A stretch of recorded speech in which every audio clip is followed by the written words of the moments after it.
اللهم اجعل القرآن لقلوبنا ضياء ولأسقامنا دواء۔ حاضرین محترم، آج ایک بہت اہم سوال ہے، اس لیے میں آپ کے سامنے اس اہم سوال اور اس اہم سوال کے تعلق سے کچھ جوابات مختصراً پیش کرنے کی سعادت حاصل کروں گا۔ سوال یہ ہے، چونکہ رمضان المبارک عبادتوں کا مہینہ ہے، اس میں زکوٰۃ، صدقات، عشر، فطرے وغیرہ دیے جاتے ہیں۔ اس کے علاوہ بھی عمومی طور پر اللہ کے نام پر مال و زر خرچ کر کے اللہ کی خوشنودی حاصل کرنے کی سعادت حاصل کی جاتی ہے۔ تو ایک اہم سوال مالی عبادت کے تعلق سے یہ گشت ہوتا ہے کہ کیا زکوٰۃ سادات بنی ہاشم کو دیا جا سکتا ہے، دینا جائز ہے؟ تو مختصراً جواب یہ ہے کہ دیا جانا جائز ہے، درست ہے۔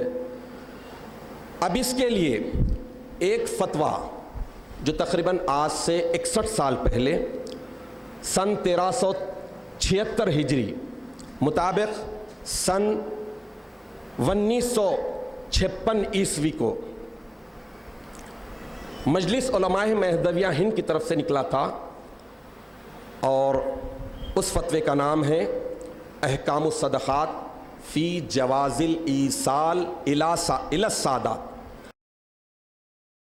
یہ آپ کو آن لائن khalifatullah-mehdi.info بھی مل جائے گا۔ تقریباً 17 صفحات کا ہے۔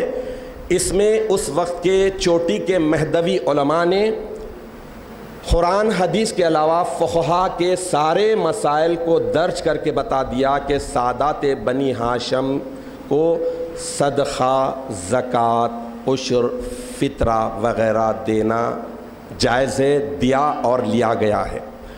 میں اس کے لیے مختصراً احکامات آپ کے سامنے پیش کرنے کی سعادت حاصل کروں گا۔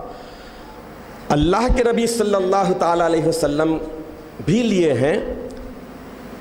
ابن ماجہ حدیث نمبر 1824، باب زکوٰۃ الاصل، جلد نمبر 3، حدیث کے راوی ہیں حضرت عبداللہ بن عمرو رضی اللہ تعالیٰ عنہ۔ اس میں بھی یہی بتایا گیا کہ اللہ کے رسول صلی اللہ تعالیٰ علیہ وسلم عشر لیے ہیں۔ اب عشر کیا ہے؟ یہ سارے مختلف مدات کے مختلف شرعی اصطلاحات ہیں۔ ہر اصطلاح کا مطلب صدقہ ہی ہے، اور سب سے بڑھ کر یہ سورہ توبہ میں ہے، وہ انما الصدقات، سورہ توبہ کی وہ آیت شریفہ جس میں اللہ تعالیٰ ارشاد فرما رہے ہیں کہ انما الصدقات للفقراء۔ 8 مدات کا اس آیت شریفہ میں ذکر کیا گیا ہے، جس میں سب سے پہلے جس طبقے کو، جن مستحقین کو دی جانے کی بات ہے، بے شک صدقات للفقراء والمساکین وغیرہ وغیرہ الی آخرہ۔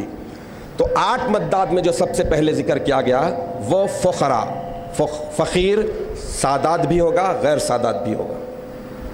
تو چنانچہ آگے کی دلائل کے حساب سے آپ کو اندازہ ہو جائے گا۔ ایک تو حدیث شریف کا ریفرنس میں نے دے دیا، اور اس کے بعد اسی فتوے میں جو مجلس علماء مہدویہ ہند کا ہے، اس میں ایک تحریر یہ بھی بتائی گئی ہے کہ نہ صرف فقہائے حنفیہ بلکہ فقہائے شافعیہ و مالکیہ و حنبلیہ بھی بنی ہاشم کو تمام صدقات دیے جانے کے جواز کے قائل ہیں۔ گویا جمہور فقہائے مذاہب اربعہ کا یہی متفقہ مسئلہ ہے کہ بنی ہاشم کو خمس الخمس یا بیت المال سے امداد نہ ملنے کی صورت میں صدقہ دیا جانا جائز ہے۔ اس کے بعد آگے قومی روش کے تعلق سے لکھتے ہیں کہ خود امامنا و سیدنا حضرت مہدی موعود علیہ الصلاۃ والتسلیم عشر کو اپنے تصرف میں لاتے، عشر قبول کرتے، اور بلا تخصیص، بغیر کسی خصوصیت کے بنی ہاشم و غیر بنی ہاشم سب فقراء میں سویت یعنی برابر برابر تقسیم فرماتے تھے۔ نقلیات انصاف نامہ۔ اب عشر ایک شرعی اصطلاح ہے جس کے معنی 10واں حصہ 10%. فقہا کے پاس، اسلام کے فقہا کے پاس زمین سے اگنے والی چیزوں سے جس قدر بطور زکوٰۃ دیا جاتا، بطور زکوٰۃ دیا جاتا، اس کو عشر کہتے ہیں. زکوٰۃ ہے لیکن کھیتی سے نکل رہا ہے، اس کی شرعی اصطلاح بنائے عشر، اس لیے وہ عموماً 10واں حصہ ہوتا ہے. اور مہدویہ کے پاس بھی ہر چیز کی ہر مقدار، قلیل ہو تھوڑی ہو یا بہت میں، عشر فرض ہے. اس کے بعد فتوے میں تذکرہ ہے کہ حضرت ثانی مہدی رضی اللہ تعالیٰ عنہ، حضرت شاہ نعمت رضی اللہ تعالیٰ عنہ وغیرہ اصحاب کرام کے عہد میں بھی عشر کی بلا تخصیص سویت ہوتی تھی. اور آج حسن اتفاق سے حضرت بندگی ملک الہداد خلیفہ گرو رضی اللہ تعالیٰ عنہ کی بہرعام مبارک ہے. تو آپ کے دائرے معلیٰ کا وہ مشہور واقعہ بھی آپ کے سامنے رکھتا چلوں کہ رمضان المبارک کے اختتام پر جو فطرے نکالے جاتے ہیں، پورے عالم اسلام میں اسے صدقہ فطر کہتے ہیں. صدقہ فطر. اب عموماً ایشیا میں صدقے کو حقارت سے کہا جاتا ہے، حقارت سے دیکھا جاتا ہے. صدقہ نکالے، صدقہ نکلا، صدقہ نکالو، مطلب یہ کہ اپنی جان کی بلا نکال دو اور گرے پڑے کو دے دو، یہ سمجھتے ہیں. جبکہ صدقہ بھلائی کے معنی، نیکی کے معنی، اچھائی کے معنی، خوبی کے معنی. صادق، سچا، اسی سے بنا ہے.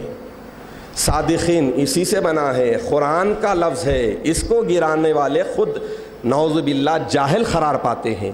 تو صدقہ فطر کے تعلق سے آیا ہے کہ بندگی ملک الہداد خلیفہ گرو رضی اللہ تعالیٰ عنہ کے دائرے معلیٰ میں فخر و فاخر کا یہ عالم تھا کہ صدقہ فطر جو کسی کے پاس 1.5 کلو گیہوں، یا کسی کے پاس 2.5 کلو، یا کسی کے پاس 4.25 کلو، یا کسی کے پاس 4.5 کلو، زیادہ بھی اگر لیتے ہیں 4.5 کلو. 4.5 کلو گیہوں آج کے حساب سے بھی لیتے ہیں، مجھے تو علم نہیں، لیکن اگر سمجھ لیجئے کہ 30 روپے کلو کے حساب سے بھی لیتے ہیں تو 5 کلو کے 150، 140 روپے. 140 روپے تو بھیکاری کے پاس، مانگنے والے کے پاس 300-400 کا کلیکشن تو ہو ہی جا رہا آج کے دور میں. اور رمضان میں تو سیزن کی وجہ سے زیادہ ہی کلیکشن ہوتا. تو اس اعتبار سے اس دور میں تو بہت ہی چھوٹی بات تھی، 1 تنکے میں 1 پیسے میں آ جاتا تھا. حتیٰ یہ کہ روایتوں میں آیا ہے کہ 2 تنکوں میں 1 سیر 4 سیر گیہوں آتا تھا. لیکن فخر و فاخر والوں کے پاس یہ 1-2 تنکے بھی میسر نہیں تھے. ہوا یہ کہ حضرت بندگی ملک الہداد خلیفہ گرو رضی اللہ تعالیٰ عنہ کے دائرے معلیٰ میں کسی مرید نے اپنا صدقہ فطر ایک بھیجا، چلیے 1.5 کلو ہی لے لیجئے، بھیجا خلیفہ گرو رضی اللہ تعالیٰ. 350 فقراء کرام بیٹھے ہوئے دائرے میں، ایک فطرہ آیا. اب آپ دیکھ لیجئے کہ اللہ والوں کی نرالی ادائیں کیسی کیسی ہوتی، کیا کیا اللہ تعالیٰ ایسے پیارے بندوں سے کام کراتا ہے، اپنے محبوب مقدس بندوں سے. خلیفہ گرو رضی اللہ تعالیٰ عنہ کے مرید لا کے دیے، آپ قبول کر لیے، مالک بن گئے فطرے کے. اب بنتے ہی آپ اپنا فطرہ دیے دوسرے کو، مرید بری الذمہ، فطرہ صدقہ فطر دے کر صدقہ فطر لے رہے ہیں. کون؟ حضرت بندگی ملک الہداد خلیفہ گرو رضی اللہ تعالیٰ عنہ حسینی سید، حسنی سید لے رہے ہیں اپنے حق میں، اور اس کے بعد لے کر مالک بن گئے، دے رہے ہیں دوسرے فقیر کو. وہ فقیر مالک ہو جاتا، تیسرے کو دیتا، 350 فقراء کا حق ادا ہو جاتا. صدقہ فطر، صدقہ جسے حقارت سے کہتے ہیں اور لوگ سمجھتے ہیں. تو ہمیں فتویٰ اغیار کا نہیں دیکھنا چاہیے، اغیار کے طریقوں کو مت دیکھیے، اغیار کے سوچ کو مت دیکھیے. اغیار غیر مہدوی تو انجیکشن لینے کو بھی جائز قرار دیتے ہیں، ٹیسٹ کرنے کو بھی جائز قرار دیتے ہیں، بلڈ ٹیسٹنگ کو بھی جائز قرار دیتے ہیں، اور گلوکوز چڑھانے کو بھی جائز قرار دیتے ہیں. بہت ساری چیزیں ہیں. اب تو لیڈیز کی امامت کو بھی جائز قرار دے رہے ہیں. ان کے فتووں کو مت دیکھیے، کیونکہ آپ کا ہمارا گروہ اس گروہ سے تعلق ہے جو عالیت، ہائیر ایجوکیشن ہے ہمارا، ہمارا اسٹینڈرڈ ہائیر ہے، اسی حساب سے اسی کو اختیار کرنا ہے۔ تو خلیفہ گرو رضی اللہ تعالیٰ عنہ لے کر ایسا دیے ہیں۔ تو عشر بھی زکوٰۃ کی ایک شکل ہے، زکوٰۃ کو بھی لیا گیا۔ حضرت بندگی میاں سید نور محمد خاتم کار حاکم الزمان رضی اللہ تعالیٰ عنہ کے دائرے میں تو یہ تھا کہ آپ کے دائرے میں انتقال کے بعد جو ساٹی، کفارہ ساٹی، صدقہ ساٹی نکالا جاتا ہے، پہلے 60 بعد میں کھاٹ۔ تو یعنی ورثاء کے پاس اگر رقم نہ ہوتی محتاجی کی وجہ سے، تو حضرت خاتم کار رحمت اللہ علیہ خود اپنی طرف سے میت کی ساٹی نکال کر اس کے بعد میت کو غسل دیتے تھے۔ تو اس کی اہمیت تھی۔ تو وہ نکالنے کے بعد کیا کرتے؟ سارے دائرے کے فقراء کو، مساکین کو، سب کو تقسیم کرتے۔ حضرت بندگی میاں سید عالم رحمت اللہ علیہ، شاہ نصرت رحمت اللہ علیہ کے فرزند ارجمن، اپنا عشر جو زکوٰۃ کا ایک اصطلاحی نام ہے وہ والد بزرگوار کی خدمت میں رکھتے ہیں۔ تو والد پورے دائرے والوں کو تقسیم کرتے ہیں، اور ایک موقع ایسا ہوتا ہے کہ آپ اپنا عشر کسی وجہ سے، کسی سبب سے، اپنے فیملی ریکوائرمنٹ کی وجہ سے کم کر کے، عشر کو کم کر کے، عشر کی رقم گھٹا کر والد کو دیتے ہیں۔ تو والد کہتے ہیں کہ اٹھا سید عالم، فقراء کا پورا حق لا۔ چنانچہ والد کے حکم پر پھر آپ پورا عشر لا کے دیتے ہیں، تو پھر تقسیم کرتے ہیں۔ تو یہ تفصیل بتانے کا مطلب یہ ہے کہ بزرگان قوم مہدویہ کا یہ عمل جو سلف سے لے کر خلف تک، شروع سے لے کر اب تک رہا ہے، جاری ہے۔ خاتمین یعنی رسول اللہ صلی اللہ علیہ وسلم اور مہدی مراد اللہ علیہ الصلاۃ والتسلیم کی عین اتباع میں اور احکام شرع شریف کی عین اتباع میں ہے، صحیح ہے اور درست ہے کہ سادات کو جو بنی ہاشم سے ہیں، کل صدقات یعنی زکوٰۃ، فطرہ، عشر، کفارات، صدقات نظر، قربانی اور عقیقے کا گوشت وغیرہ وغیرہ دیا جانا، اور چرم قربانی دیا جانا بھی صحیح ہے، جائز اور درست ہے، لیا جانا بھی صحیح اور درست ہے۔ حسن اتفاق یہ ہے کہ یہ 61 سال پہلے جو فتویٰ لکھا، کتابت، کیلوگرافی، والد بزرگوار مرشدی و مولائی حضرت باوا جان قبلہ نے اس کو کتابت کیا تھا جب کسب کرتے تھے، اور چھتا بازار میں عوامی پریس نام کا پریس تھا۔ تو وہ اتفاق سے والد بزرگوار کا ہی لکھا ہوا ہے۔ تو الغرض اس ساری تفصیل کا مطلب یہ ہے کہ ہمیں عمومی طور پر یہ سمجھا جاتا ہے کہ زکوٰۃ مال کا میل کچیل ہے، اور میل کچیل سادات کو دینا صحیح اور درست نہیں۔ تو یہ غیروں کی سوچ ہے۔ ہمارے پاس ہمارے بزرگان دین جو عمل کیے ہیں عالیت پر مبنی ہے، جو قرآن اور حدیث سے اقرب یعنی سب سے زیادہ قریب رہا، وہی عمل کو اختیار کیا گیا۔ قوم میں جو چیز جاری اور ساری ہے اسی کو باقی اور برقرار رکھنا چاہیے۔ دیکھا دیکھی، یا پھر آج ہی ایک محترمہ تشریف لائے تھے تو بتا رہے تھے کہ ٹی وی میں ہم نے یہ سنا، تو ٹی وی کو چھوڑیے، چینلز کو چھوڑیے اور جھوٹے ویب سائٹس کو چھوڑیے۔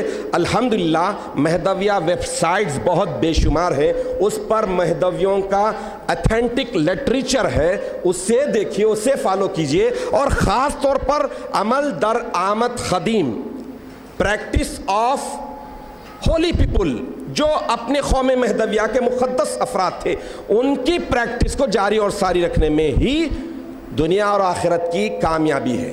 اس سے ہٹ کر اگر اختیار کرتے ہیں تو پھر ہم گمراہ ہوتے ہوتے بدعتی ہو جائیں گے۔